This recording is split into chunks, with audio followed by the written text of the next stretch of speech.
Here's my preview of the ultimate Cliffhanger, as I promised a few days ago.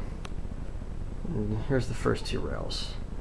They, as you notice, are not as steep as the one on the show, but I had no room to do that because, as you can tell, the height difference from the rails to the ground really just poses too much of a problem. I can't have these things going within like 2 feet of the ground. I couldn't do them ever, then I'd be walking on them. But yeah, so as it is, I already have to tuck my knees up to my chest pretty much to even attempt this thing. So it adds to the difficulty in that way, but obviously it's not as hard because it's nowhere near as actual steep. But the other thing worth noting is that these rails, this one more than the bottom one, is not actually parallel with the ground. It actually bends down a little bit. So those two aspects add to the difficulty of this, while it's still not as hard as the original. Yeah, so here's the jump up. Just reach up and grab it. It's pretty straightforward. It's a few inches less than the one on the show, but I'll see what I can do about moving further down this rail and then reaching up for a bigger gap. And I'm considering this to be the third rail still, because it's how it is on the show. And then here's where the fun really starts. I'm going to take away a few inches here. I'm going to cut it right off because I can already tell that it's going to be a problem when it comes to swinging. That part will be right there.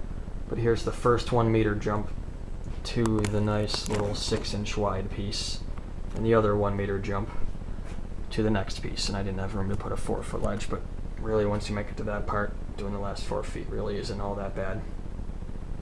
Yeah, so you can tell I have supports under both of them. You can see I got a nice 1 centimeter wide piece right up here. I've shaved all the edges, everything is nice and perfect. It's not going to be in the way. I've already hung off the thing. It is extremely sturdy and I actually trust it. When building my shin Cliffhanger, it took me a little while to gain full trust in the thing.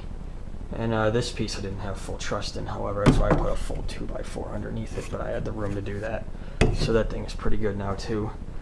And a few things worth noting here as how the V, the sideways V as I call it, is a little bit easier than the one on the show. I think this half is a little bit harder than the one on the show because if you look, the height difference is not all that much. It's mostly a straight outward jump. And it's only 6.5 inches of a jump for each of them, because the top rail over there, I measured the top of it at 13 inches up.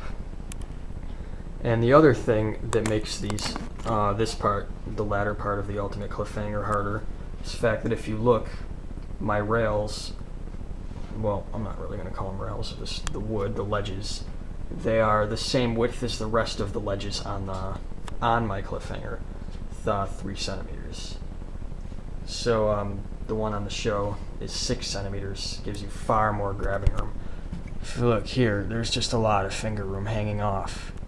The one on the show, I've done the measuring, 6 centimeters, covers all my fingers. I can actually get a full grab.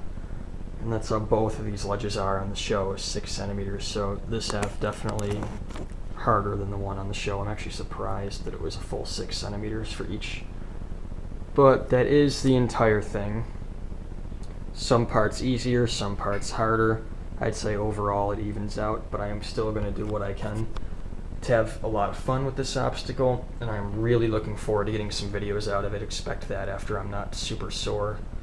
Building this thing and doing other training today got me a little beat. But it's a fun obstacle. I can't wait to do it. And look forward to me doing fun stuff with it like I was doing with my shin Cliffhanger. And hope you enjoyed it. Let me know what you think.